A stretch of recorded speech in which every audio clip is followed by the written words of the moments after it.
Viewers, this is Urdu channel India और मैं हसन कमाल हूँ और मैं आपको हिस्ट्री बता रहा हूँ। जो मुझे आती है वो आपको बता रहा हूँ। इसमें बहुत सी ऐसी बातें हैं जो हिस्ट्री में लिखी हैं, लेकिन हमारी हिस्ट्री जो है थोड़ी-सी मुतासिब लोगों ने भी लिखी। वो चीज़ों को कभी-कभी गलत-मलत कर देते हैं। अब तो सुना है कि हाँ, आजकल तो ऐसा है कि हिस्ट्री में बहुत सी ऐसी चीज़ें निकाल दी हैं, जिनमें मुसलमान बादशाहों का ज़िक्र था। लेकिन निकालने से क्या होता है, आप देखिए, हम आपको इस वक़्त बैठे हुए बता रहे हैं कब की बातें। आजकल गूगल का ज़माना है, जहाँ जाइएगा आपको हर चीज़ मालूम हो जाएगी। आप कोई चीज़ मिटा जो चीज़ हो चुकी वो हो चुकी रहेगी, दुनिया में जाएगी नहीं। तो हमने आपको बताया था कि साहब हुमायूँ की की बहन हमीदा बेगम ने लिखी।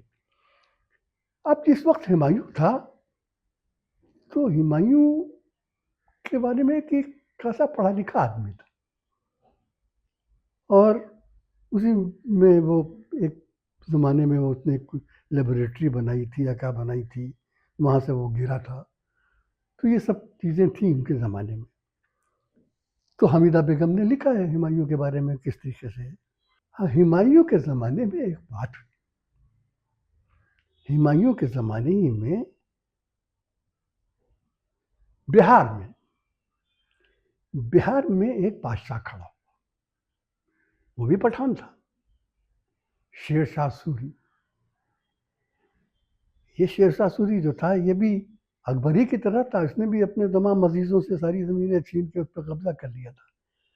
मगर ये थोड़ा-सा डिफरेंट था।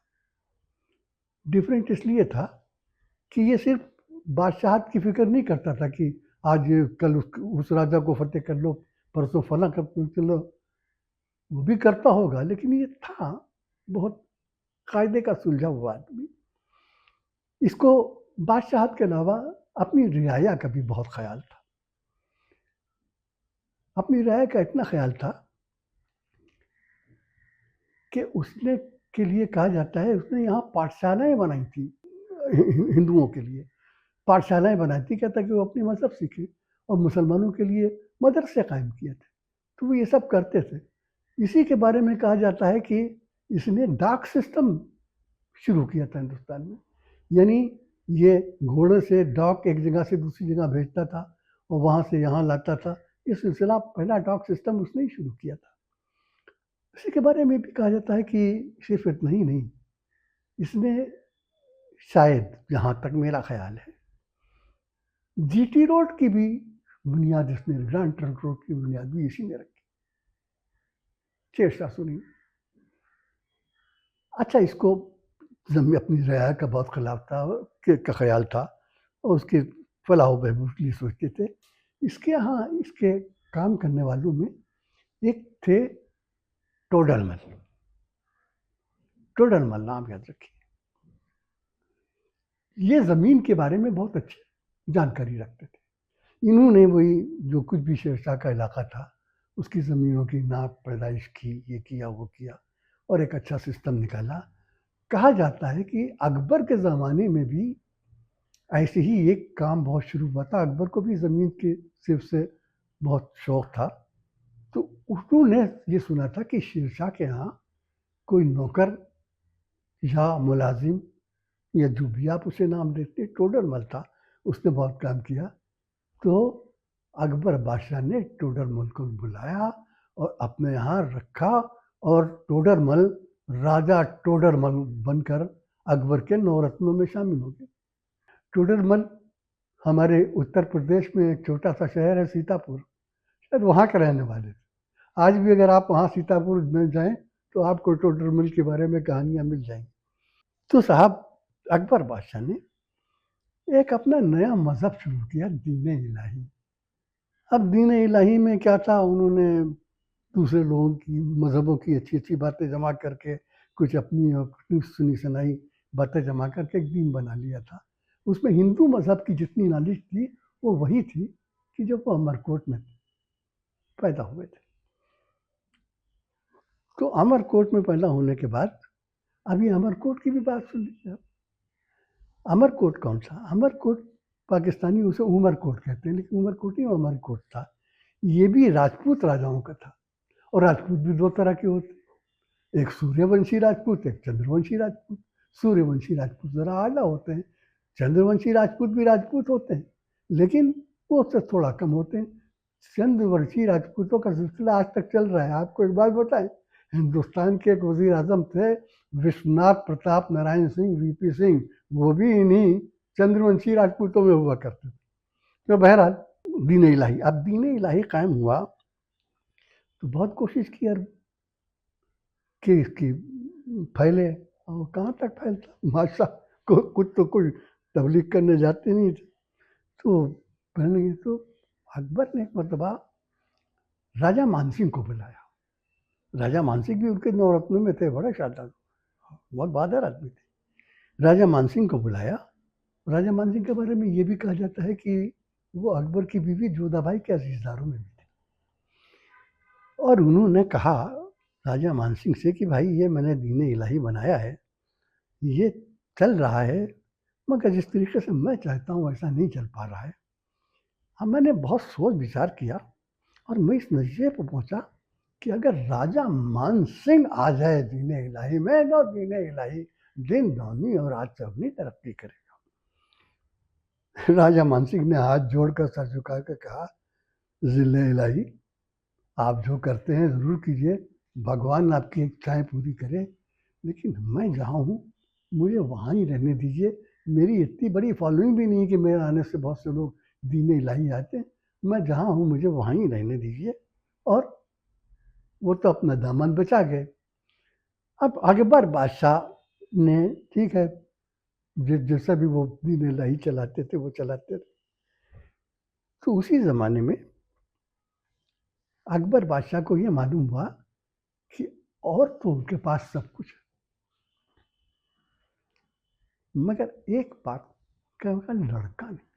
तो वो बहुत परेशान थे, दुआ मांगते थे, पता नहीं खुदा से दुआ मांगते थे या दीन इलाही से दुआ मांगते थे कि मैं। फिर एक सूफी सेंट थी यहाँ पर, सलीमुद्दीन चिश्ती, उनके ज़रिए से दुआ मांगी गई और अकबर को एक बादशाह मिल गया जिसका नाम था सलीमुद्दीन मोहम्मद, जो बाद में जहांगीर बना और जहांगीर बन के उसने राज किया। जहांगीर के बाद जो बच्चा पैदा हुआ उनका, वो परवेज़ था, जिसे शाहजहाँ का खत्म किया, वही शाहजहाँ, ताजमहल वाले शाहजहाँ। शाहजहाँ ने भी अपना राज किया और राज करने के बाद ये मालूम हुआ कि उनके कई लड़के थे, उनके कई लड़के थे और उनमें से एक लड़के का नाम मुहीउद्दीन मोहम्मद औरंगज़ेब था। औरंगज़ेब भी हमारे यहाँ बहुत इम्पोर्टेंट नाम समझा जाता है। तो उनके कई लड़के थे, लेकिन औरंगज़ेब उन सबसे ज़्यादा ताकतवर था। अब उनको लगा कि ये बाकी सब बच्चे जो हैं वो तो ऐसे ही बेकार हैं, तख्त सीने पे तो मेरा हक है, मैं बैठूँगा यहाँ।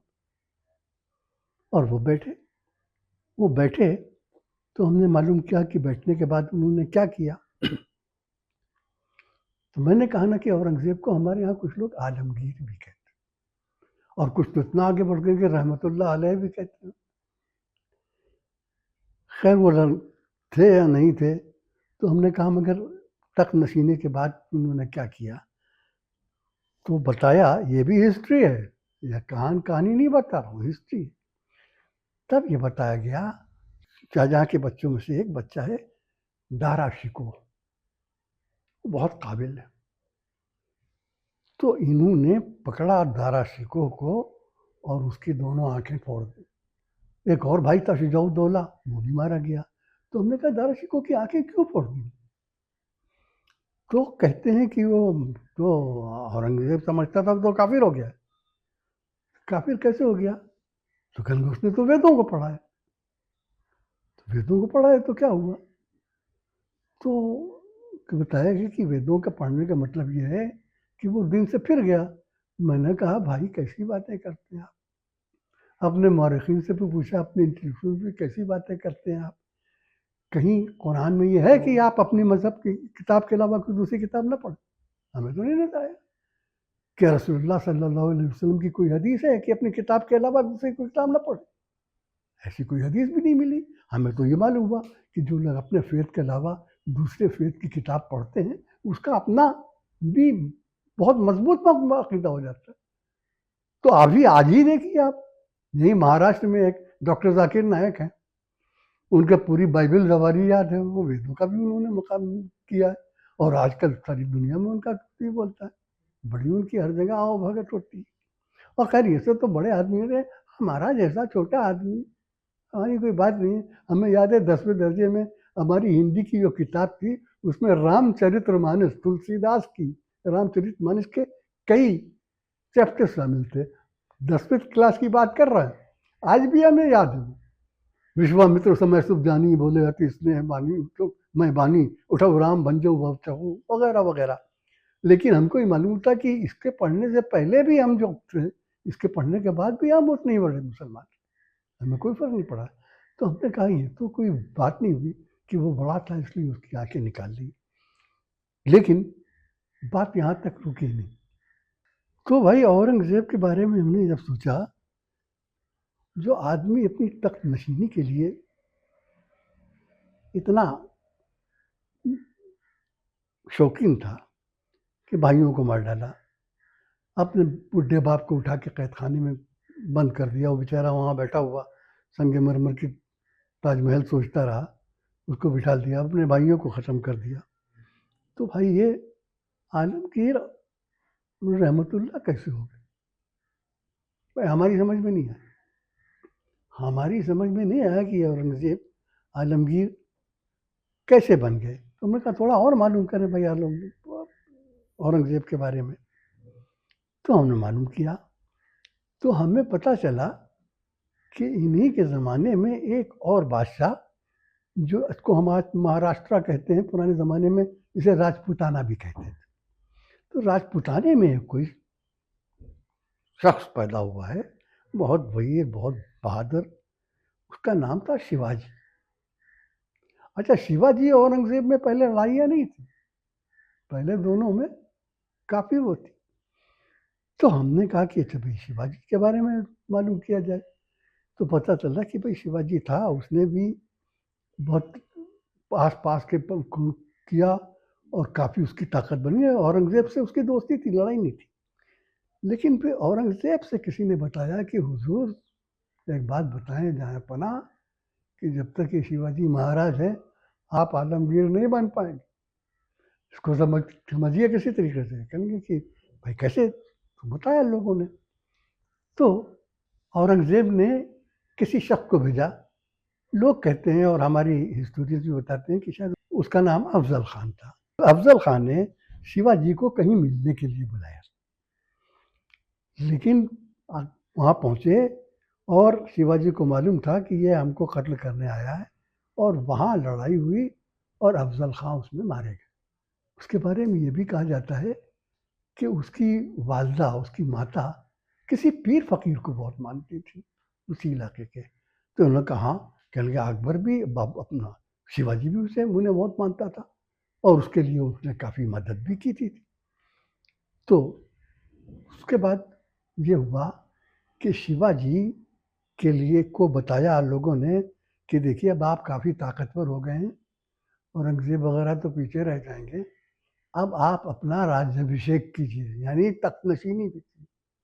तख्तनशीनी करने के लिए मतलब आपके सर पर टीका लगना चाहिए, अपने सर पर टीका लगना। चुनांचे उनके सर पर टीका लगाने के लिए ब्राह्मण ढूंढने गए, ब्राह्मण मिला नहीं, कहते ये तो अछूत है, हम तो इसका नाम नहीं करेंगे। बड़ी मुश्किल से एक ब्राह्मण मिला, क्या हुआ उसके बाद हम अगले एपिसोड में आपको बताते हैं।